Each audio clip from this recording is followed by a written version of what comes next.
E aqui estamos hoje, quis o destino que tivéssemos juntos nessa atividade. Provavelmente, do ponto de vista material, eu serei, porventura, a pessoa mais próspera que está aqui. Não sei. Provavelmente serei. Mas não é sobre riqueza que se trata. Deus não fez nada por acaso. A palavra nos diz que Jesus, um certo dia, disse: se o Pai cuida até da palha que amanhã será lançada ao fogo, quanto mais a vós, homens de pouca fé. E é de fé que se trata. Porque se Deus não fez nada por acaso, eu acredito que ninguém está aqui por acaso. Porque se a tua história já tivesse sido cumprida, tu já terias retornado ao pó. Então não interessa como é que cada um de nós está aqui. Se está aqui é porque ainda não cumpriu o propósito pelo qual foi enviado. E quando eu digo aqui, não digo somente aqui neste lugar. Eu digo aqui em Angola. Porque Deus criou uma nação tão próspera, tão próspera, tão próspera. Muitos de nós não entendem. Mas nesse momento há uma guerra silenciosa entre as maiores potências do mundo, por Angola, Estados Unidos, Rússia e China. Até há 2 anos nós éramos maioritariamente um país que dizia que matriz russa. Agora estamos a seguir a América, mas a China está sempre no meio do jogo. Por que se trata? De que se trata?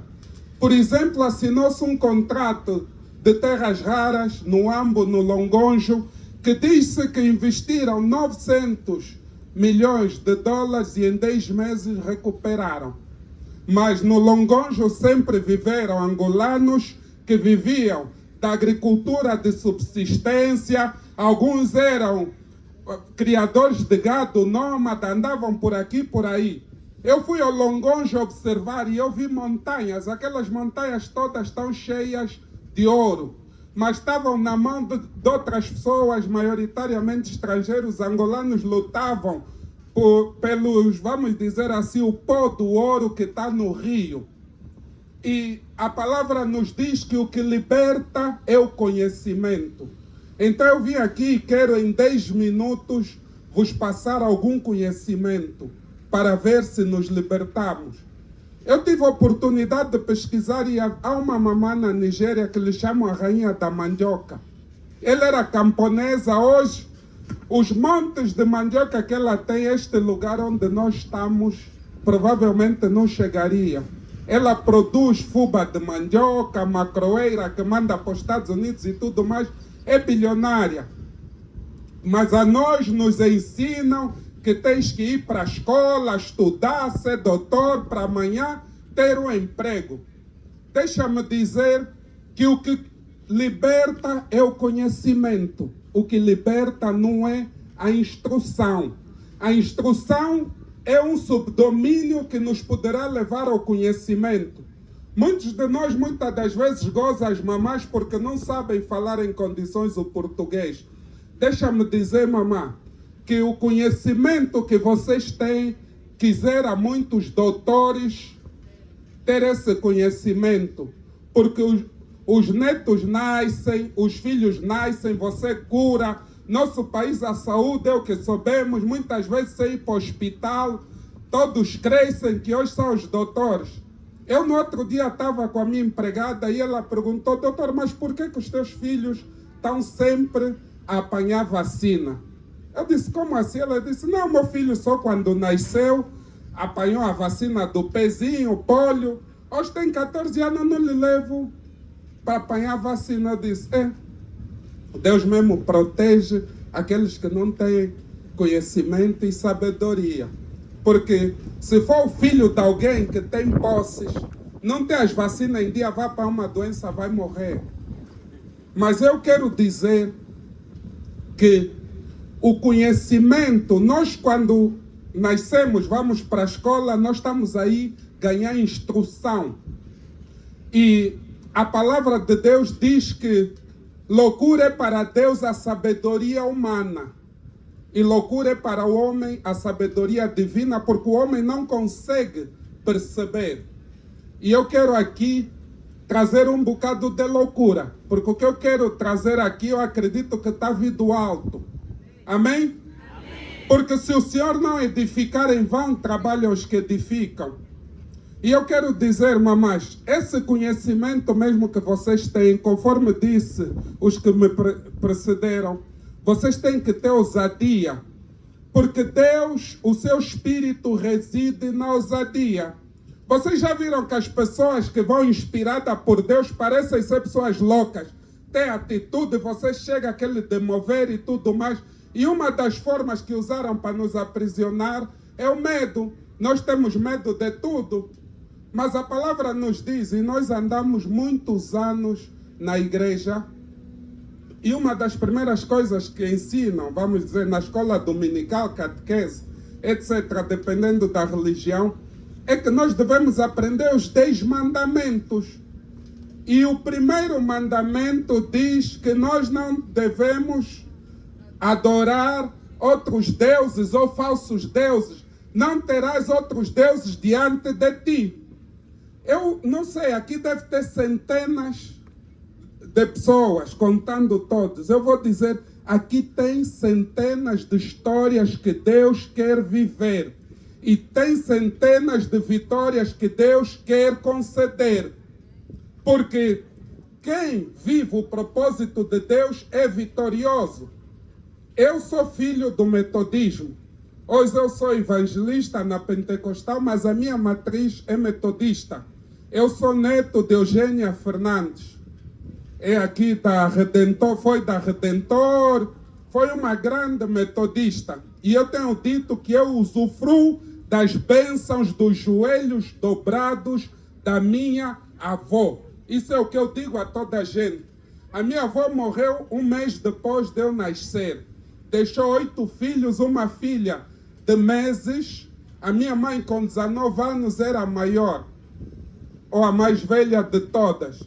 Nasci no Casquel do Lourenço. Vivemos muitas dificuldades. O meu avô tinha 2 mulheres, 16 filhos. 8 deixou a minha avó quando morreu, com a minha mãe a criar aos 19 anos, e com a outra mulher mais 8, depois arranjou outra mulher. Mas eu aprendi muito cedo uma coisa, que a fé é o firme fundamento de todas as coisas. E se nós crermos e empenharmos fé nisso, as coisas vão dar certo. A minha mãe, conforme eu disse, aos 19 anos, tinha-me a mim e mais 8 irmãos para criar. Aos 25 anos, aos 27 anos, a minha mãe, além dos irmãos, tinha mais 5 filhos. Nós vivemos dificuldades. Mas um dia, aos 13 anos, eu decidi que se eu saía, minha mãe me batia, me obrigava a ir à igreja. Essa igreja, esse Deus que a minha mãe todos os dias dobrava o joelho, tinha que mudar a minha história. E eu coloquei essa fé em ação sem saber. Os meus 13 anos, gozavam comigo, porque eu saía para ir à escola, ia já de fato e gravata. As fotos que tenho de antigamente é tudo foto, um miúdo formal. Mas eu dizia, não, eu vou ser bancário. Eu cheguei aos 18 anos, comecei a trabalhar num banco de investimento na Europa. Eu disse, a partir dos meus 18 anos, a minha mãe já não vai precisar trabalhar. Desde os meus 18 anos, para a glória de Deus, a minha mãe não precisa trabalhar. A minha mãe vai procurar trabalho porque não gosta de ficar sem fazer nada. E por que eu estou a dizer isso? Eu estou a dizer isso para chegar no cerne da mensagem que eu quero rapidamente passar. Os que me antecederam lançaram pistas. E algo interessante, o sucesso deixa pistas. Mas eu descobri que quem quer ter o sucesso, quem quer ter sucesso, tem que mudar paradigmas. E mudar paradigmas é mudar de hábitos, mudar de comportamentos, adotar a disciplina. Eu costumo dizer, estar disposto a pagar o preço. Eu quero ser próspero, quero ser rico. Nós temos que ir diante de Deus para já com um propósito definido. Eu quero ser próspero. O que é que significa ser próspero? Às vezes ter muitos filhos é ser próspero. Há mulheres que jejuam, oram, gastam fortunas para ter um filho. Há quem tem muitos filhos, para ele ter filho não é nada. E não dá conta que é próspero. Há quem para ele prosperidade é dinheiro, coisas materiais. E está todos os dias na igreja pelas coisas materiais. E houve aqui na peça disseram, e deixa-me dizer, provavelmente vai chocar alguns, a igreja não dá dinheiro. Meus irmãos, a igreja é a escola das coisas espirituais. A igreja está para te ensinar como desviar dos ataques espirituais. Amém? Por isso, a partir de hoje, acorda, podes ir todos os dias às 5 na igreja, depois é sair procurar um emprego, ou é sair e fazer o teu negócio, mas fazer um negócio com disciplina. Eu ganho 30 mil kwanzas, quero prosperar. O que é que diz a Bíblia? Não, devo dar o dízimo. O que é que diz a Bíblia encoberta? Pronto, não sei da Bíblia, tem livros de gestão. Eu se pegar do 30 mil, decidir pagar o preço, com disciplina eu chego. Eu tiro os 10%, são 3 mil. Tiro mais 10%, porque eu tenho que alegrar o meu coração.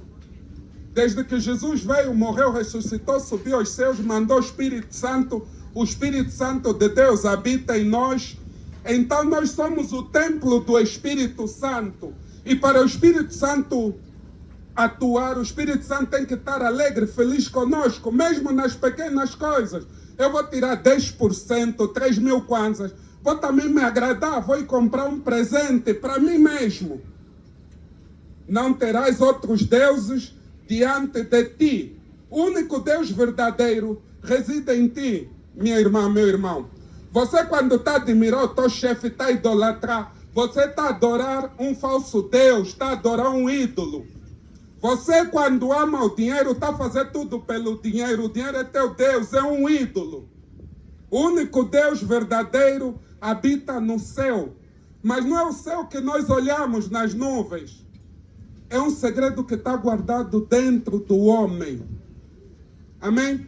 Porque toda a história, todo o propósito de Deus, Ele vai fazer em nós. Em nós já se consumou tudo. Então já temos 20%. Nós podemos pegar mais 20%, fazer uma poupança, é 6 mil. Eu conheci uma menina no Zango, que o marido morreu, lhe deixou viúva. Ela continuou o negócio do marido de reparar telemóvel e a juntar todos os meses 5 mil, abrir outra casa de telemóvel. Tem que haver paciência. Isto eu chamo de pagar o preço. E 50%, 15 mil, tu vais satisfazer as necessidades da alimentação, etc, etc. Mas conforme disse o que me antecedeu, com um propósito bem definido. Eu sei que estou-me a sacrificar hoje para atingir um objetivo futuro. Porque nós muitas das vezes queremos um milagre, mas não estamos dispostos a pagar o preço. Eu ganho 30 mil, quero ir em todas as festas, quero aparecer em tais celebridades, quero gastar muito tempo no TikTok. Por que eu não vou no YouTube e escrevo introdução à gestão financeira, introdução à gestão, introdução à neurociência, introdução à inteligência emocional? Não escrevo outras coisas, mas prefiro mais ver os TikTok dos que fazem rir, dos que cantam. Quero ir ver as polêmicas da cidade, etc, etc, etc. E hoje citou-se muito John Wesley.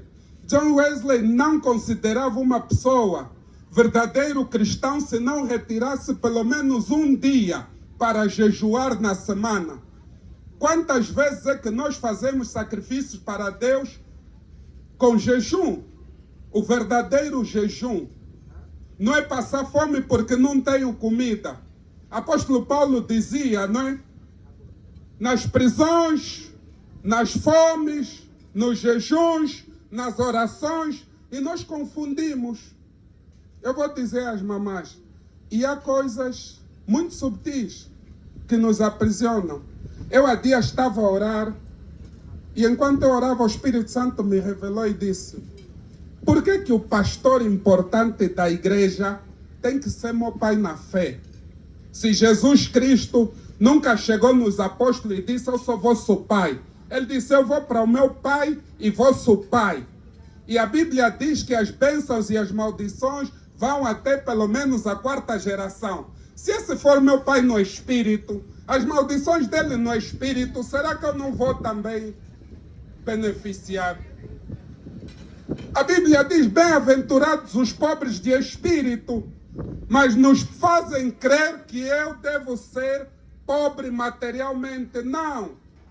Eu costumo dizer que pobreza material é pecado.